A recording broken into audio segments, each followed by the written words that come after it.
microphone. All right, kia ora koutou katoa, and thank you for joining us today.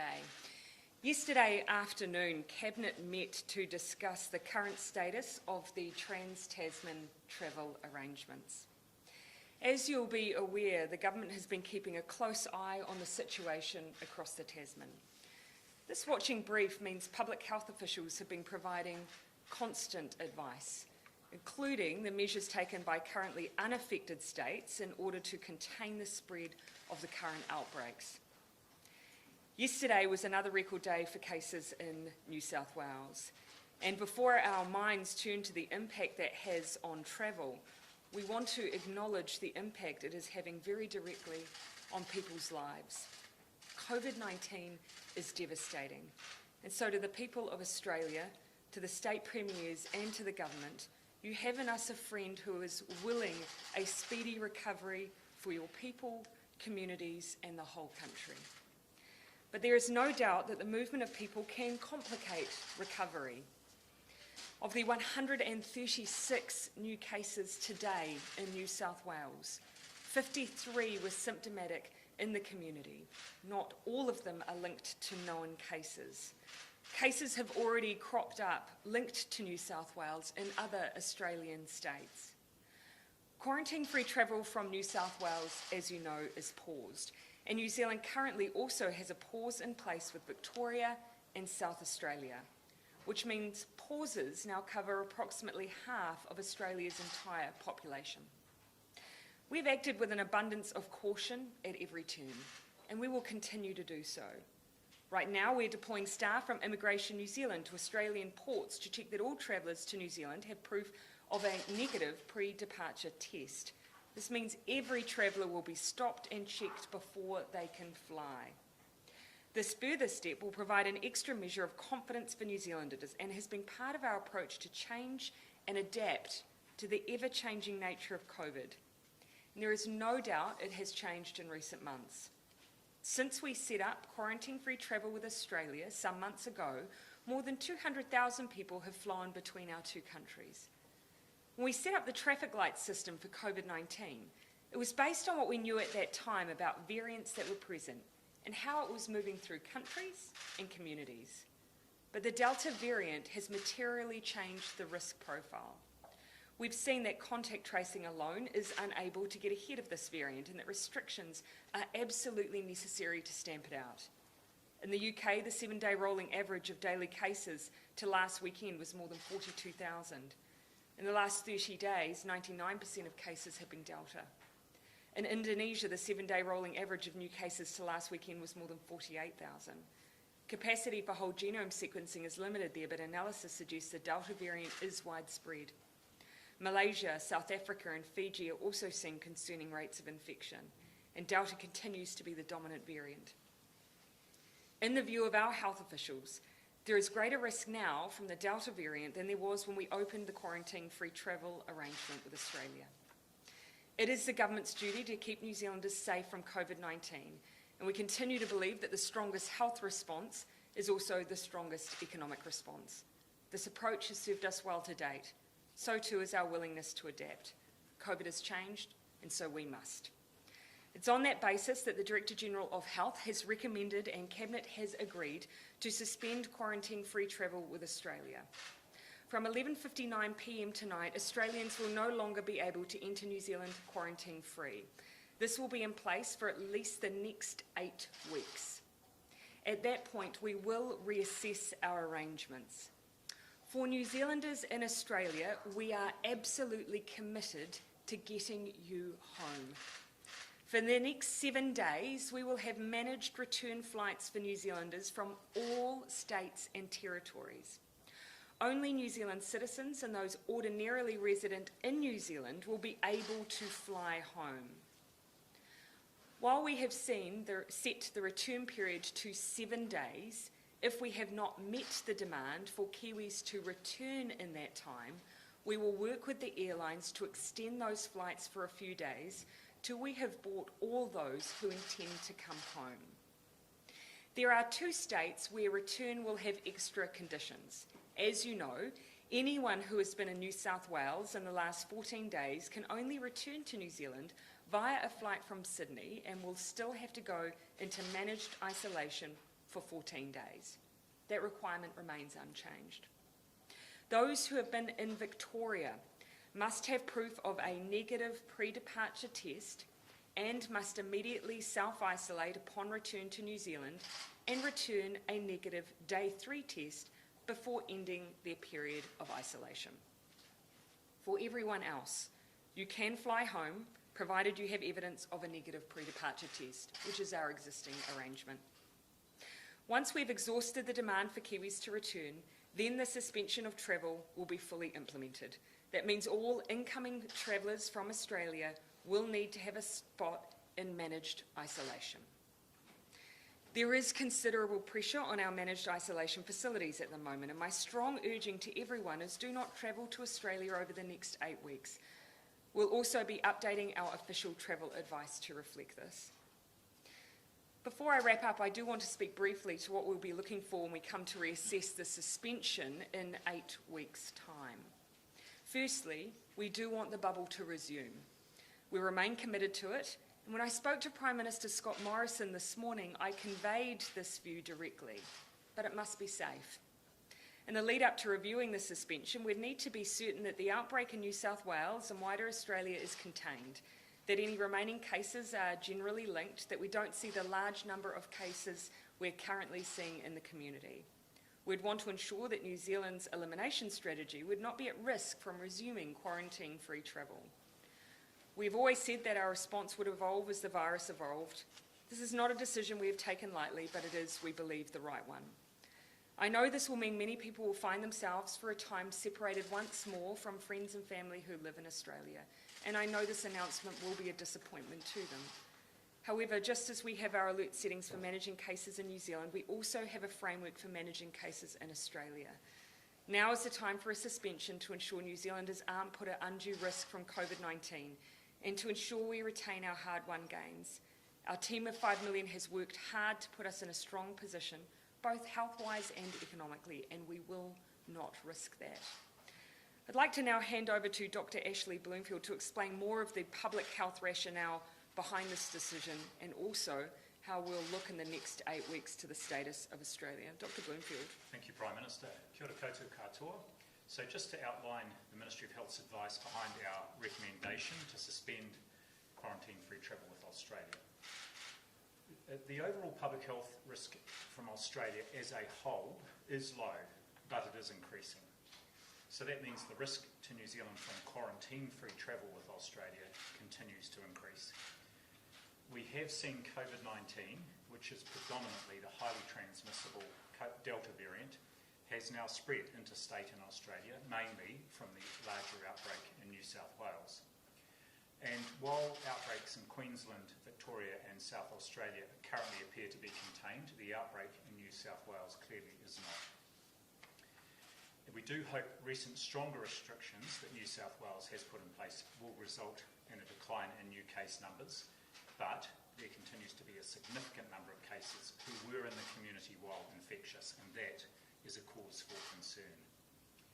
The other important factor we took into account was that quarantine-free travel between the two countries is designed to be in place in a situation with no or very limited community transmission to ensure that people can freely travel between and not present a risk to either country. That's clearly not the case. Quarantine-free travel was never designed to manage the risk of transmission between Australia and New Zealand.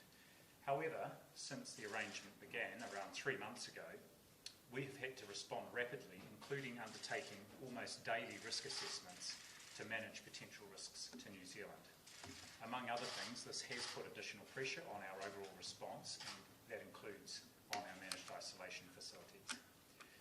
So a suspension with Australia is intended to provide time for Australia, and particularly New South Wales, to manage the community outbreaks in place there. We have and will remain in daily contact with our health colleagues in Australia to monitor the situation closely and, of course, to ensure we are learning from their experience in responding to the Delta variant. I do want to emphasise the significance of this variant, which is showing itself to be much more transmissible than earlier variants of concern. The experience in New South Wales makes it clear that even jurisdictions with very strong public health capability and capacity for testing and contact tracing have been unable to get ahead of this variant. And this development has been a very important factor in the advice we've provided to suspend the travel bubble with Australia. And our team is considering actively what this means for our own testing, contact tracing and overall response to COVID-19. What is clear is that an incursion of Delta variant will require a swift and forceful response, and we are ensuring that we are prepared for that. And indeed, that is what we did when we recently had a case in Wellington. So the Ministry's overall public health advice is that all travellers returning from Australia should monitor for symptoms, check for any updated locations of interest in Australia and the places they have been, and follow the advice of the local jurisdiction, whether they are in Australia still or back in New Zealand. Anyone who is in Australia currently and wanting to come back to New Zealand, but who was at a location of interest in any state or territory at the specified times must follow the local jurisdiction health advice regarding quarantine and testing, and must not travel to New Zealand within 14 days of exposure.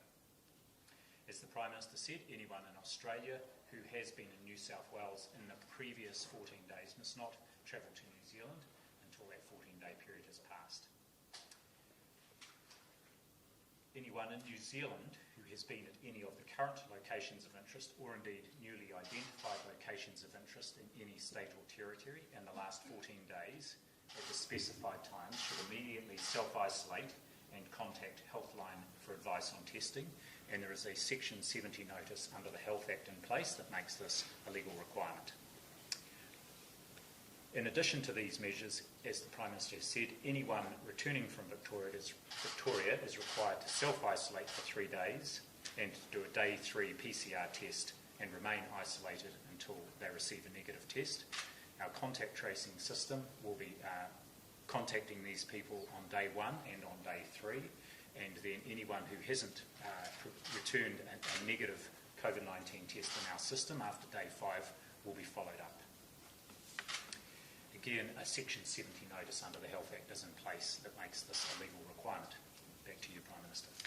Thank you. I'll ask the Minister for COVID-19 response to join us at the podium, and we'll open up now for questions. Prime Minister, the fact that you're saying that people now going to be checking the ones actually had negative COVID tests, are you saying that people who are coming into the country, they haven't been checked properly and they may be putting up a risk? We've actually had comprehensive test checking at the airport to date. I've just been told travellers in Queensland right now are being told they cannot even check in unless they're producing that information. But we are making sure that we've got decent spread across the country, not just in some of those areas that have been considered higher risk. We have, over the course of the pause with some states, have some travellers trying to come into New Zealand who have been in states where they are not meant to be travelling from. And that does demonstrate to us that despite the best efforts of checking, we are picking those individuals up, but they do still pose risk. Do you have numbers on those that have been coming in from where they shouldn't be? My recollection is over 100.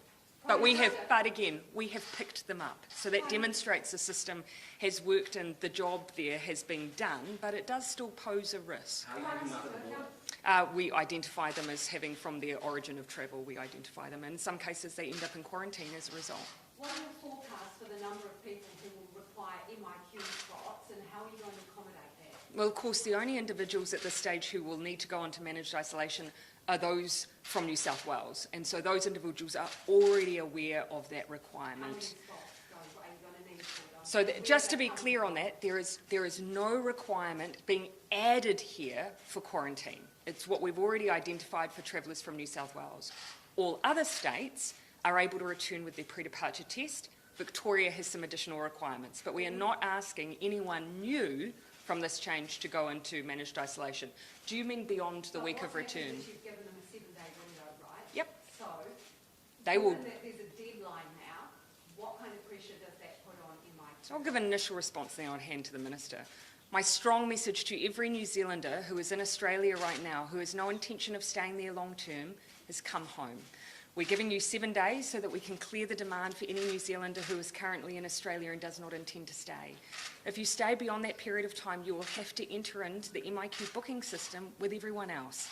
And at that point, we cannot guarantee when you'll be able to get a voucher. So my message has come back now.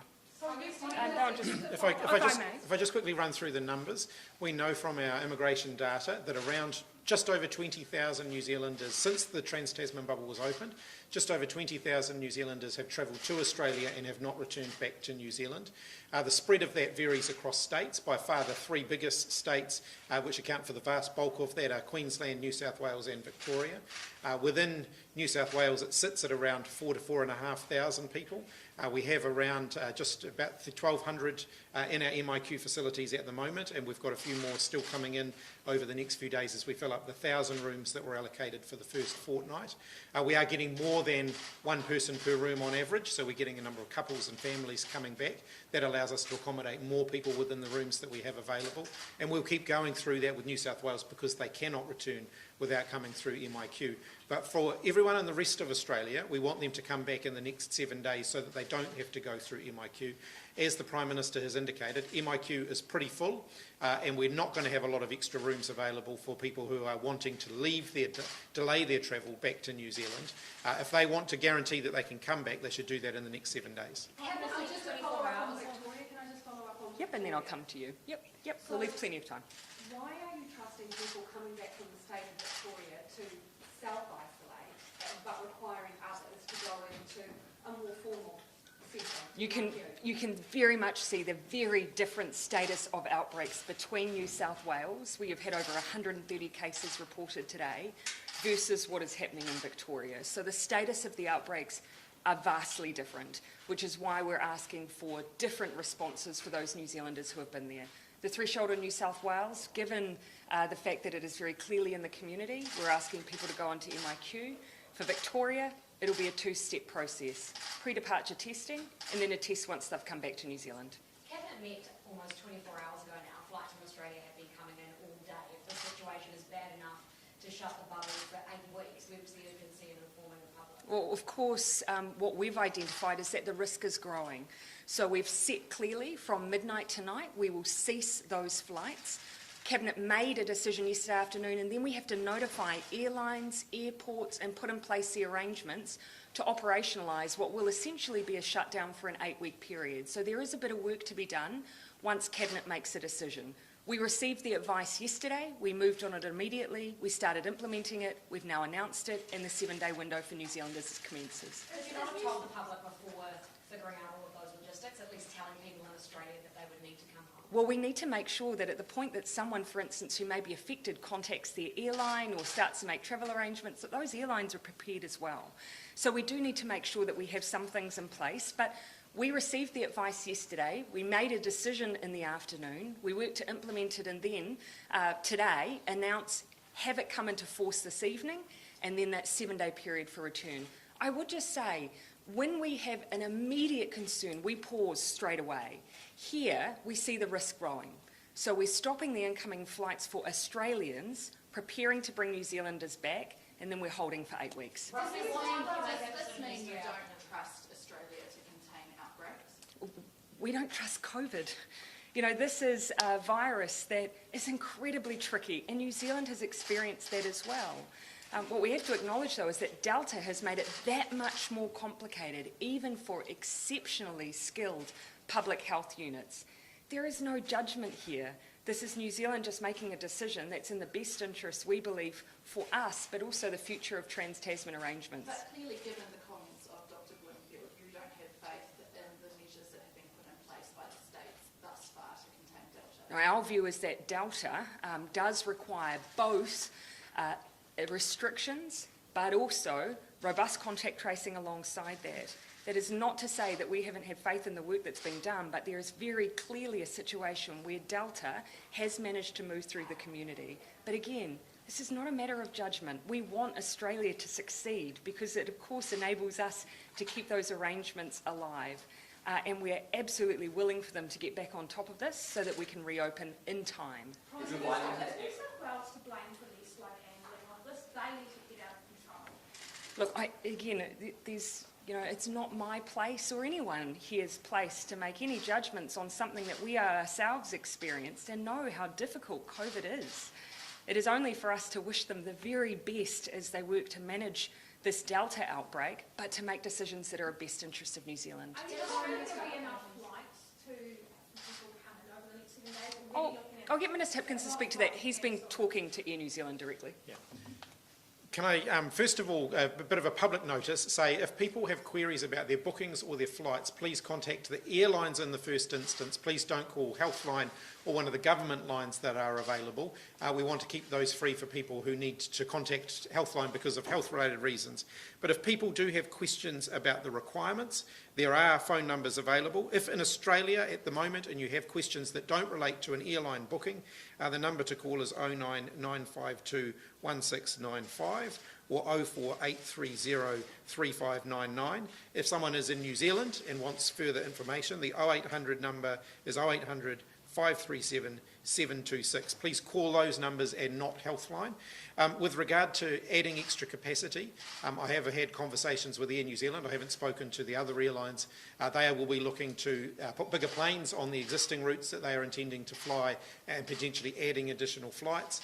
They'll be monitoring every day the number of bookings that they're getting in to identify where the pinch points are.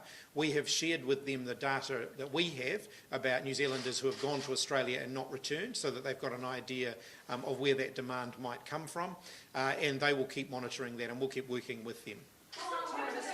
Yeah, Katie. Just in terms of that process for when they're checking pre-departure people now leaving, how's that going to work given most of the time you check in online or on the computer system? There's no people there actually checking. So we have made sure that we've got extra people in Australia for a temporary surge over the next week to make sure that we can do that checking. A lot of the checking up until now has been done at the New Zealand end. Obviously during this period where we really want to reduce the risk and where we only want people getting on the planes who are eligible, we'll be doing a lot more manual checking in Australia. That involves sending New Zealand people to Australia to do that checking rather than having the checking done here in New Zealand. Do you know the price of on these flights? So from when you made that decision yesterday afternoon, that cabinet decision, what have you been doing from then? I haven't personally spoken to the airlines, but they have been spoken The to. Ministry of Transport. Yeah. And has Australia's complications with its vaccine rollout lately played any part in this decision? No, the quarantine-free travel arrangement was always based on New Zealand and Australia's existing status. It was never reliant on vaccine. That was the whole point, that we both had strategies that enabled us to live COVID-free and to therefore travel safely. But it was always designed, if there were large-scale outbreaks, to have the ability to turn off that travel if it posed risk. Look, just back to Katie's question around public health in Australia, given it was referencing Dr. Bloomfield's response, so I will give him a chance to just say a few words on that as well. Thanks, Prime Minister. As I said, we've been in daily contact with our colleagues in Australia, and I dare say the relationship is excellent. That's both state and federal. This is a complex situation always to respond to, and you'll have seen different states in Australia taking different approaches, and in New South Wales in particular, they've had a real challenge with the Delta variant, and that's what's become obvious here is that despite having what I think many around the globe would have felt was one of the best contact tracing testing systems in the world, the Delta variant has been shown, and there's a large study from Guangdong that's provided this evidence, Guangdong in China, that actually instead of about a 6-day period when on average when people become infectious, it's down to 4 days, and when they are infectious, there's over 1,000 times the amount of virus that they're shedding, and so this has been a rapidly evolving situation for our public health colleagues there to deal with. So just to go back to my earlier comments, we are watching very closely to see what this means for how we would respond in New Zealand to one of those cases. Can you talk a bit about the concerns about the pressure this has put on our system? Are you saying that having the bubble has put extra pressure on New Zealand's system and we don't actually have the resources to keep up? You need that breathing room? Not so much having the bubble, in fact, but the bubble was intended to be in a situation where there was no or very low community transmission. And in fact, based on the 2 or 3 months before the bubble opened, that's what we expected, but it hasn't actually been what's transpired. And so our teams have been having to do, as I said, almost daily risk assessments, and often on a state-by-state basis, and I think we've responded very, very well. But as we've seen the complexity with this New South Wales outbreak and the size of it grow and the spillover into other states, that has really put pressure on my public health colleagues in the Ministry of Health, and indeed right across the system, our colleagues in transport and customs and so on. I think the point to make there is, that's not the basis of this decision, but the fact that it has, of course, taken up, perhaps more capacity than would have been anticipated is because there's been more complexity and more outbreaks, and that is a sign that it poses risk, and that has been the basis of the decision. Prime Minister, the Bleeders Low Cut wallabies, are they going to be allowed to come to New Zealand? Will you accommodate them in MIQ? What's going to happen? So two points that I think this is a useful juncture for me to point out. The week that we have available for New Zealanders to return, there will be some New Zealanders who will not be eligible to return in those 7 days because they may be caught by being in a location of interest in, say, Victoria, or may need to self-isolate for other reasons. We will work through with those New Zealanders their return because, of course, it's beyond their control that they can't come back in that 7-day window. Likewise, if there are significant economic issues that are brought up by the closure in that 7-day window that can be resolved, then we have a delegated minister to work through any of those issues. However, it must be in the 7-day window. We're not making exemptions outside of that. Everyone else has to go into quarantine. So, Prime Minister, am I hearing you correctly? If the wallabies can make an economic case in that 7 days, you may accommodate them to come here, and as long as they're not in New South Wales, they won't have to go into MIQ. There's issues to be worked through there, but what we were very clear on as a cabinet, it must be during the same time that New Zealanders are able to return without quarantine. We'll not be making a special exemption outside of that, so no one will be able to avoid quarantine, no New Zealander and no Australian outside of that 7-day window. But there's still potential for the wallabies to come in that window. If they are able, within the 7-day window that New Zealanders are able to return, A, if they're able to demonstrate the case, B, if they are able to come in that window, none of that, as I understand, is being fully worked through. We're leaving that to delegated ministers to make those decisions, not just for this situation, for any others where there may have been pre-arrangements that have significant economic impact if they are removed. It's almost sold out, so is that economy enough? Again, I'll just leave it to the minister and those involved to work that through. But I think what was really important for Cabinet was for not to create an exemption that any other person would not be able to access. Given New Zealanders will be returning in that period, we believe that that was a fair basis on which to allow a short exemption for an Australian group. And they will be free to leave after the matches? Well, as is any Australian who is currently here, can be free to leave at any time that they're able to. Of course, they'll need to keep in mind the frequency of flights. Has the Australian rugby team spoken to the government at all about this?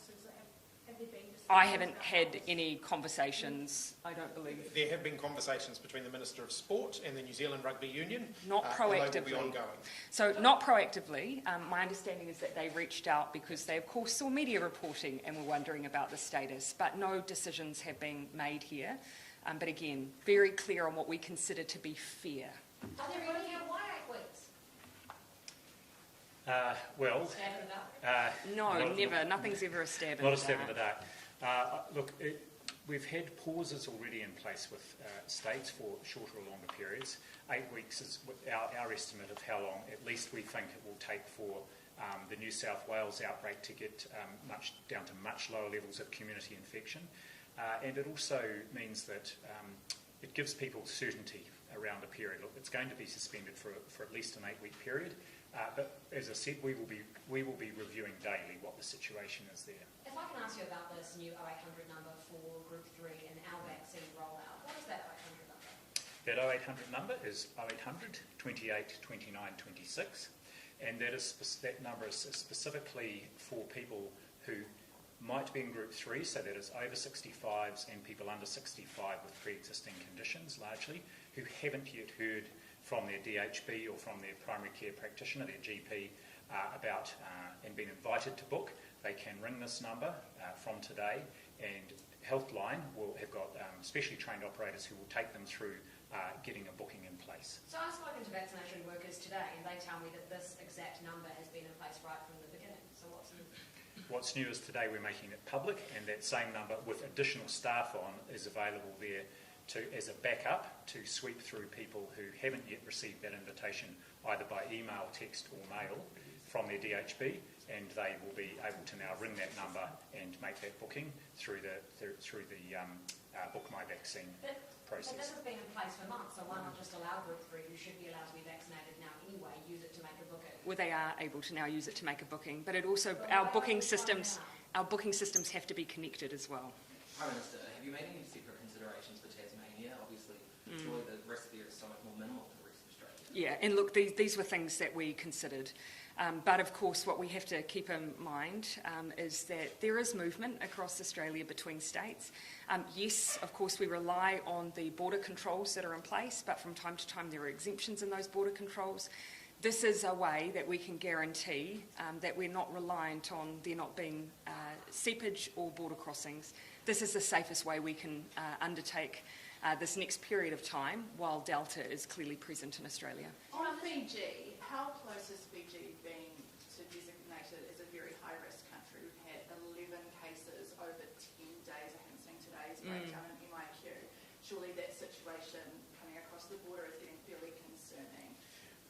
The Director General and I have both been in conversations in the last 48 hours or so of just reviewing the very high-risk countries, the 4 that are currently there, and others that could potentially be added based on what we're seeing around the world.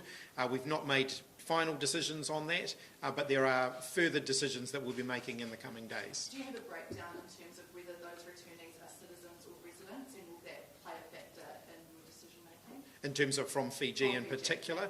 Yeah. No, sorry, I don't have that, but we can probably find that out for you. Minister, could you please confirm reports Yes. that were out this morning saying that 170,000 fewer doses will be administered by August? No, that's not correct. I mean, the model is constantly being recalibrated to align with supply, and you may recall that over the last few weeks we've had more constrained supply. In the last 3 days, nearly 100,000 doses of the vaccine have been administered, so the vaccine program is absolutely scaling up. In answer to the earlier question that you raised around the 0800 number, up until the last week or two, some of the DHBs were running their own localised booking systems. So if people had contacted the 0800 number from one of those areas, that 0800 number wouldn't have been able to help them. We've been working to migrate all of the bookings onto the national booking system, which is now all but complete, so that we can actually have a nationally coordinated booking approach.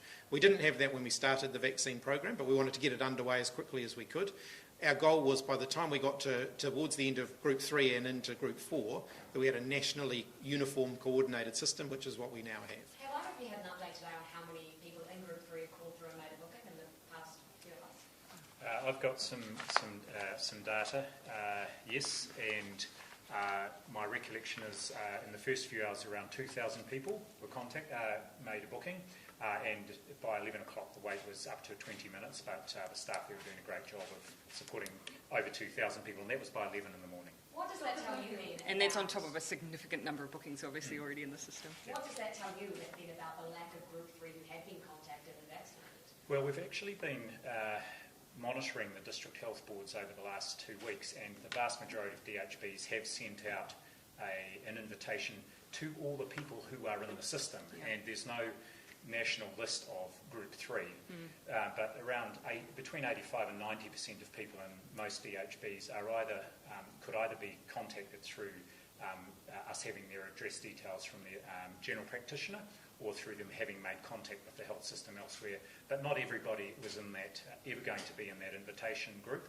and so this is for those who may not have heard for some reason, and now there is an opportunity for anywhere in the country those people to call one number, and they can be booked in through the Book My Vaccine. Keep in mind that in Group 3 there's over 1 million people. So keeping that in mind, and look, we expect that there will be people in there who we just didn't have their up-to-date details. And people don't necessarily go to the doctor A regularly or B check that they've left their current details when they do. So this is a backup to allow us to make sure people can get in line, book, and then be made available for a vaccine. Apologies, just one matter of logistics on the 0800 number. I promise it's the last one. I've spoken to some people in the Group 3 today, people who were in their 70s, and when they called this morning, they were told that they needed a sort of code number from their GP, which they didn't have and didn't know they'd even need to hand. What's that about? My understanding is for the first 45 minutes, there was a need to update the script, and this was particularly for people who lived in the Wellington region, the script was updated, and so now if those people have called and weren't able to book, if they call back, they will now be able to do so. Originally, people were provided a booking number to demonstrate that they were eligible to be vaccinated, so that's what that would have been. Yeah, I'll just start to wrap up if I can just get you to bring your questions to the fore. Yes. Prime Minister, we've had 3 fishing vessels at the ports carrying COVID on board. Will there be stricter restrictions to stop vessels like this coming in to control New Zealand and Cuba? Yeah, 2 things I'll say here. One, we've been very clear from the outset that when it comes to cargo crew, in order for New Zealand to maintain supply chain and in order to ensure that we still have shipping and shipping containers entering New Zealand and taking our export goods offshore, we need to make sure that we can continue to recrew. Otherwise, we run the risk that ships just will not come to New Zealand, and we have obligations there as well. So we do allow ships to come in. We have mechanisms to manage the risk there with anyone infected, and it's why we're being so strict on vaccine and infection control at our ports. When it comes to fishing crew, 2 different issues here. If a fishing crew is linked to New Zealand in some way, if they are processing in New Zealand, then of course we would treat them differently. If, however, they're a foreign flagged vessel that is fishing offshore New Zealand, has no connection to New Zealand, I'm asking for Crown Law advice as to whether or not we can remove their ability to recrew from New Zealand, because I see no need for us to take unnecessary risk for a foreign vessel where there is no benefit to New Zealand whatsoever.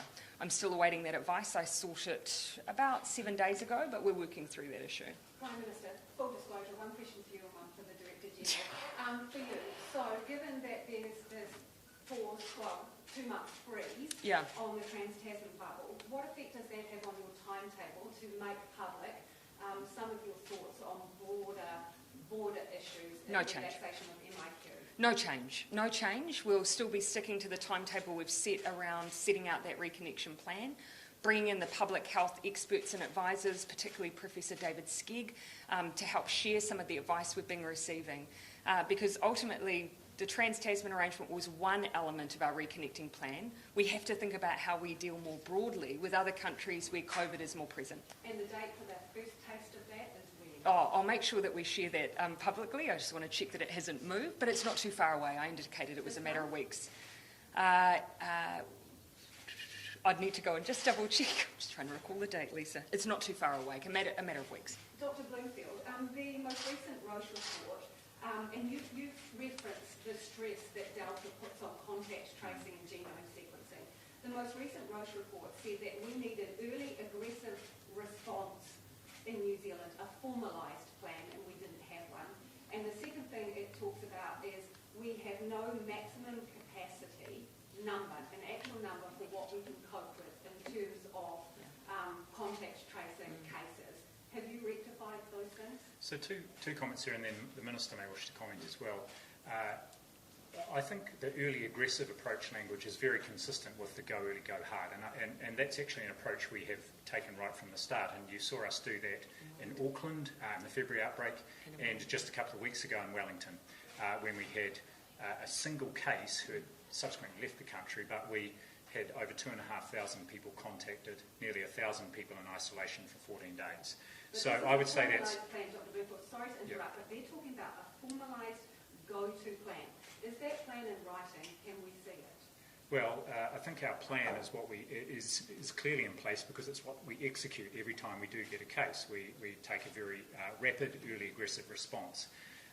The additional thing I would say is that we have, and especially we started to put this in place in February, and we did it again with this recent Wellington cases, to go much wider than we would have last August or early in the COVID pandemic, out to contacts of contacts. And I've just talked with my team yesterday about thinking, in light of the Delta variant, do we need to broaden that even further so that if we had a case, part of that early aggressive approach, and it's not something even that the Roche report anticipated even a couple of months ago because it's evolving so quickly, is that we might go even further out immediately to contacts of contacts and then work our way in. I'm just going to bring in Minister Hipkins because keep in mind the time frame of when that report was finished and what we've done since. I think if you look at it, cases though, that you can say, can you give me a number right now, the maximum number of cases you can trace today? Lisa, one of the things is we've never operated on the assumption of just having a strict framework that says if X happens every single time we have an event, we build our response around the current variants, what the genome sequencing tells us about that case or its most likely origins, and then we cater our response accordingly. Wellington is an example. We went much harder than we would have with the Alpha variant, knowing it would be Delta, and that was the right thing to do. So we've always... The recommendation Oh, yeah. here that you actually have a figure. Oh, no, that's not what I'm saying. I'm saying that we have always customised our response. So I'm responding to your idea that if we have something that's written down, that therefore becomes a solid guide. We have a framework. We've always used it. We've also used a customised approach depending on what we're dealing with. Can I say, it's really important that we have to be able to evolve based on what we know with each individual situation. If I go back to Dr. Verrill's report, which is what the report that you are referring to is based upon, that was based on the notion that for any particular positive case you might have 20 or 30 close contacts that you'd want to contact. With regard to the most recent potential situation we dealt with in Wellington, I think we had 800 and something close contacts for one case. So we do need to be able to adapt and evolve depending on the situation. In Wellington, I think we showed that we can scale up the system fast, that some of the initial early stage issues we've had in previous responses we were managed to avoid. So we had our testing capacity ramped up within less than 24 hours. People were waiting 10 or 15 minutes to get a test. We didn't have the long queues of people to get a test. Our contact tracing system worked incredibly efficiently and smoothly to contact trace more people than they ever have before, for actually what was in the end not even a positive case because the person had already left the country. So desktop stress testing since this report. if you look at all of the hundreds of different scenarios that we could potentially deal with, yes, we try and identify those scenarios and have sort of draft plans for those. But regardless of how many draft plans you have, you're going to have to adapt. You're going to have to adapt and customise that plan to whatever the circumstances are in front of you. Lisa, just for fairness, I'm going to come over here. But one final thing I will say, though, is, as we've moved through, it has been abundantly clear to us that in some scenarios, if you're dealing with a variant that is potentially more transmissible, we've been very clear that if we need to use restrictions because contact tracing may not be sufficient, we will use those in tandem. And that does put us in a different place to sometimes other countries or other way of operating. Restrictions together with contact tracing gives you the best chance to get ahead. Yeah. Scott Morrison apologised yesterday for a sluggish rollout of the vaccine in Australia. Would you do the same for New Zealand? Oh, look, I base all of my comments on our situation, not relative to any other country. We've always said this is the year of the vaccine. In 3 days, we've delivered almost 100,000 doses. We're ramping up as we expected with the biggest delivery in July that we've had, and we are eternally grateful for the job vaccinators are doing with what will be the biggest and most historic vaccination campaign in New Zealand's history. So do you think the health ministry might have got the ball on getting ready for once vaccines aren't an issue? I understand that, some places that are doing mass trainings, you're only getting underway now, they might have got some We've trained 8,000 vaccinators ready to go, and they will continue to be brought on stream as we roll out our vaccine plan, which has always been designed to continually ramp up. And as you will have heard the Minister say, almost 100,000 vaccine doses delivered across 3 days. You can see that ramp up is now occurring. Look, I am going to... What about some of those numbers? Sorry. We've had 45 minutes, and I think that's only fair that I start to wrap. Katie, I'll give you the last question. Has any work been done on the economic impact of this in terms of tourists? And you must know how much. Yes. If you don't mind, I will give that to you after, because I don't want to hazard my memory recalling the exact figures. But we also factored that alongside the potential impact of an outbreak here, which far outweighs the cost of any revenue loss from tourism. Will there be extra business support for tourism operators? Unfortunately not, which we've never done. All the way through, there's never been support specific to incoming tourism. But of course, we do hope to be in a position where we can get tourism back on track and the bubble back on track. Thank you, everyone.